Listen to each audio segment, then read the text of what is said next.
പക്ഷെ എനിക്ക് ആകെ ഒരു കാര്യം ചോദിക്കാനുള്ളൂ. കോക്കേട്ടാ, എന്താടാ കുട്ട?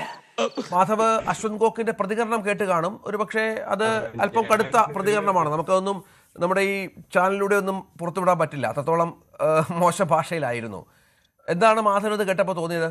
പഠിച്ച അടവുകളൊന്നും ശത്രു സംഹാരത്തിന് വേണ്ടി പ്രയോഗിക്കേണ്ടി വരരുതേ കളരി ദൈവങ്ങളെ എന്നാണ് എന്റെ പ്രാർത്ഥന.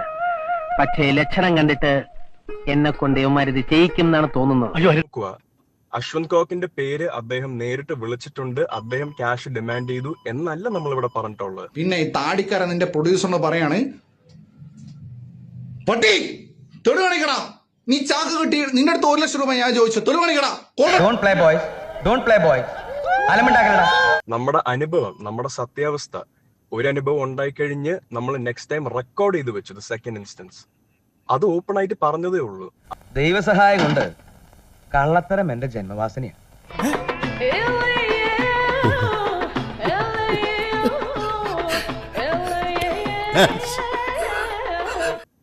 അശ്വന്ത് കോക്കിന്റെ ഐ തിങ്ക് JSK റിവ്യൂ ചെയ്തതിലും അത്യാവശ്യം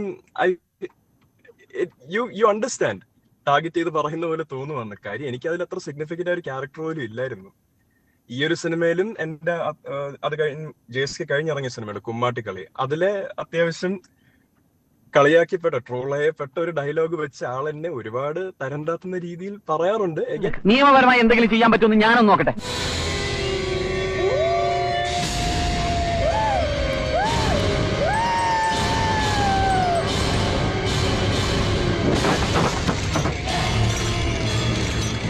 ഉപ്പ് തിന്നും വെള്ളം കുടിച്ചു തന്നെ ആവണം വെളിനാട്ടാര്.